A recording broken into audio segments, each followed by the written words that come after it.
Doctor Sivanthi Adithanar பொறியியல் கல்லூரி, உங்கள் எதிர்காலத்திற்கான சிறந்த தேர்வு.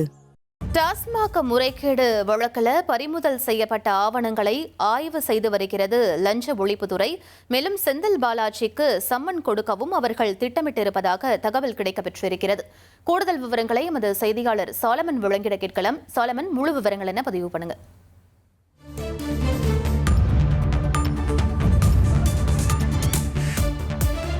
டாஸ்மாக் முறைகேடு வழக்கில் பறிமுதல் செய்யப்பட்ட ஆவணங்களை ஆய்வு செய்கிறது லஞ்ச ஒழிப்புத்துறை. இந்நிலையில் செந்தில் பாலாஜிக்கு சம்மன் கொடுக்கவும் அவர்கள் திட்டமிட்டிருப்பதாக தகவல் கிடைக்கப்பெற்றிருக்கிறது.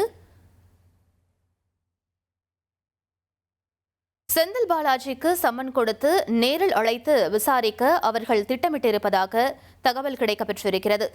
கூடுதல் விவரங்களை எமது செய்தியாளர் சாலமன் வழங்கிட கேட்கலாம். சாலமன், முழு விவரங்கள் என பதிவு பண்ணுங்க. டாஸ்மாக் முறைகேடு தொடர்பாக தமிழகம் முழுவதிலுமே நேற்று 45 இடங்கள்ல லஞ்ச ஒழிப்புத்துறையினர் திடீர் சோதனையை மேற்கொண்டனர்.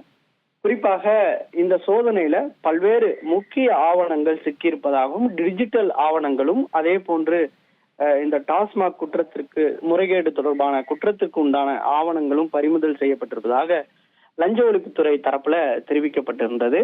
இந்த நிலையில தான் தற்போது அடுத்த கட்ட விசாரணையை நோக்கி லஞ்ச ஒழிப்புத்துறை நகர்ந்து இருக்கிறது.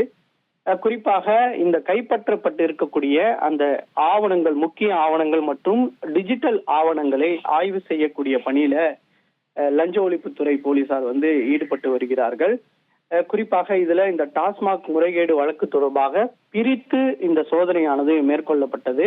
பல்வேறு வகைகளாக பிரித்து, அதாவது டாஸ்மாகோட டிரான்ஸ்போர்ட் முறைகேடு தொடர்பாக ஒரு சோதனையும், அதே போன்று இந்த டாஸ்மாக் முறைகேடுல இந்த பாட்டிலுக்கு அதிகமாக வாங்கக்கூடிய அந்த பிரிவு என பிரித்து ஆவணங்களை போலீசார் ஆய்வு செய்ததாக கூறப்படுகிறது. அந்த அடிப்படையாக வைத்துத்தான் தற்போது அதுல பறிமுதல் செய்யப்பட்டிருக்கக்கூடிய ஆவணங்களை அடிப்படையாக வைத்து அடுத்த கட்ட விசாரணையை தற்போது லஞ்ச ஒழிப்புத்துறையினர் மேற்கொண்டு வருகின்றனர். அதாவது இந்த டிஜிட்டல் ஆவணங்களை சைபர் லேப்ல அனுப்பப்பட்டு அந்த அதில் இருக்கக்கூடிய ஆவணங்களை சேகரிக்கக்கூடிய பணியில ஈடுபட்டு வருகிறார்கள்.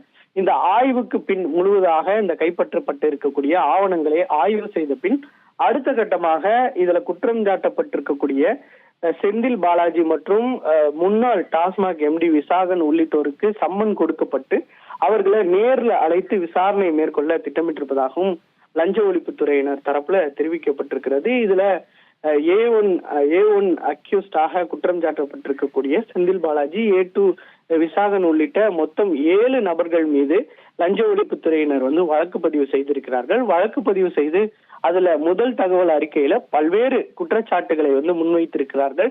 அதுல டாஸ்மாக் டிரான்ஸ்போர்ட்ல முறைகேடு நடந்திருப்பதாகவும், அதே போன்று 32.80 கோடி ரூபாய் வரை இந்த டாஸ்மாக் முறைகேடுல புதுப்பிக்கப்படாத டாஸ்மாக்குகளை இயக்கி அதுல பல்வேறு பணங்களை சம்பாதித்திருப்பதாகவும், இதனால அரசுக்கு வருவாய் இழப்பும் 32 கோடி ரூபாய்க்கு மேல் ஏற்பட்டிருப்பதாக என முதல் தகவல் அறிக்கையில பல்வேறு குற்றச்சாட்டுகள் வைத்திருக்கக்கூடிய நிலையில தற்போது அடுத்த கட்ட விசாரணையை நோக்கி லஞ்ச ஒழிப்புத்துறை நகர்ந்திருக்கிறது. செந்தில் பாலாஜி உட்பட பலருக்கு சம்மன் கொடுத்து விசாரிக்க லஞ்ச ஒழிப்புத்துறையினர் முடிவு செய்திருப்பதாக தெரிவித்திருக்கிறார்கள். விவரங்களுக்கு நன்றி சாலமன். டாஸ்மாக் முறைகேடு வழக்கு தொடர்பாக செந்தில் பாலாஜி தொடர்புடைய இடங்கள் என 45 இடங்களில் சோதனை நடத்தப்பட்ட நிலையில பல்வேறு ஆவணங்கள் பறிமுதல் செய்யப்பட்டிருக்கிறது. இந்நிலையில் செந்தில் பாலாஜிக்கு சம்மன் கொடுத்து நேரில் அழைத்து விசாரிக்கவும் திட்டமிட்டிருக்கிறார்கள். அது தொடர்பான முக்கிய செய்தியை நாம் பார்த்தோம்.